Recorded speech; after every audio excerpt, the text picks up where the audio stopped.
Luke chapter 9, verse 23. Then he said to them all, "If anyone desires to come after me, let him deny himself and take up his cross daily and follow me." When Jesus told everyone these words, it was the height of his name being well known among the people. The people had already heard of his name because of how he healed people with sickness. They were all astonished by how powerful Jesus was against demons, that he can cast them out from the demon-possessed. Many would listen to him speak about parables and teachings. That is a paradigm shift from the ones they had known from the teachers of the law.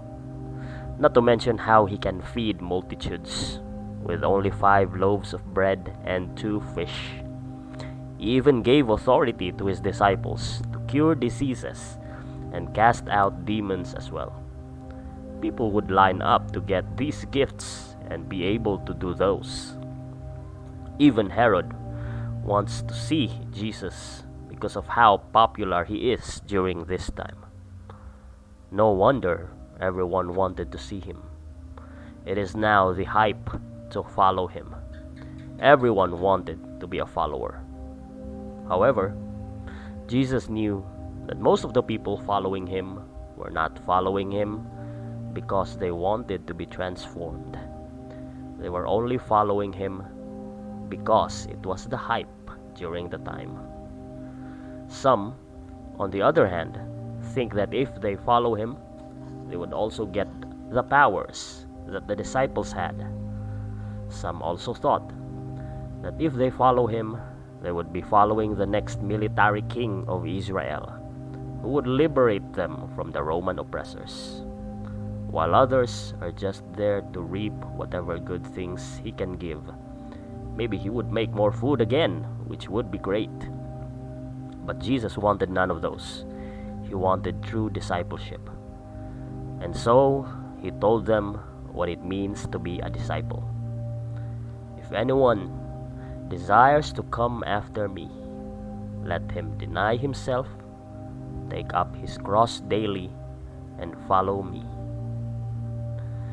If anyone desires to come after me, he told them that if anyone wanted to be a disciple, one must have sincere desire or willingness, which means that if anyone is doing it half-heartedly, then it is better they don't do it at all. Being a follower of Christ means doing it all the way. It means that following Jesus needs to start from the heart, a sincere desire to become a follower. Let him deny himself. Being a disciple of Jesus means removing your own personal desires out of the equation.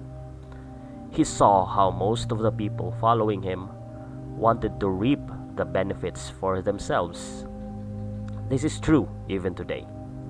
Most people wanted to become a follower, to gain something, to be blessed.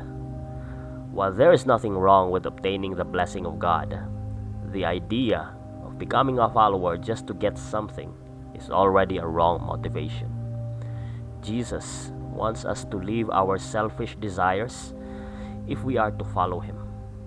If we are to follow him, we must leave our own agenda out of the way and make God's agenda the priority. No longer are we going to depend to ourselves if we wanted to become disciples. No longer us, but him alone. Take up his cross daily. On the first part, Jesus told them about the motivation.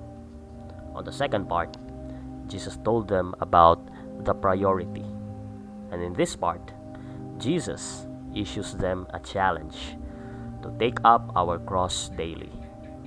The cross during this time is a symbol of shame and pain. If one were to be crucified during Jesus' time, he or she would be subject to great humiliation among the people. In addition to that, the punishment through crucifixion is not easy. It is an agonizing experience from start up to the end of anyone's life. The cross is a symbol of humiliation and pain, a life that Jesus wants to tell anyone who wants to follow him, that if anyone wants to be his disciple, they must be ready, not just for the good times, but for the really hard times. The times when a disciple will be subject to humiliation, suffering, pain, and even the threat of death. Jesus was telling anyone who wants to become a disciple to be ready and also to endure. Because following Christ is not a test of who is the strongest, but a test of perseverance in the face of suffering. And follow me. The act of discipleship would be all for nothing without a guide. Jesus was telling anyone who wants to be a disciple that if they want to follow him, they need to show Christian character. It means that they must live with the same heart and character as that of Jesus. No longer are the disciples living with their own character, but must follow and live the same character that Jesus is showing them. Thus, Jesus wants us to not just follow him because it is the popular thing to do today. If we are following him because everyone else is doing so, we need to dig deeper and find a better motivation than that. I want you to understand that Jesus is inviting us to follow him. However, Jesus wants us to realize the cost of following him so that we would not fall into frustration and discouragement when trials and persecution comes. He wants us to dig deeper and find greater meaning of being a disciple. Appreciate the value of living out our own agenda and letting God's plans become our own. Jesus wants us to not just follow him because we wanted the same glory and popularity that he is getting. He wants us to follow him because we want him in our life as the lead, and by imitating his character while setting aside our own. The cost of following Jesus is indeed heavy. We do it not for the reward, but because he saved us. We wanted him in our life, and we know we are in the right direction if he leads us. Thank you and good day.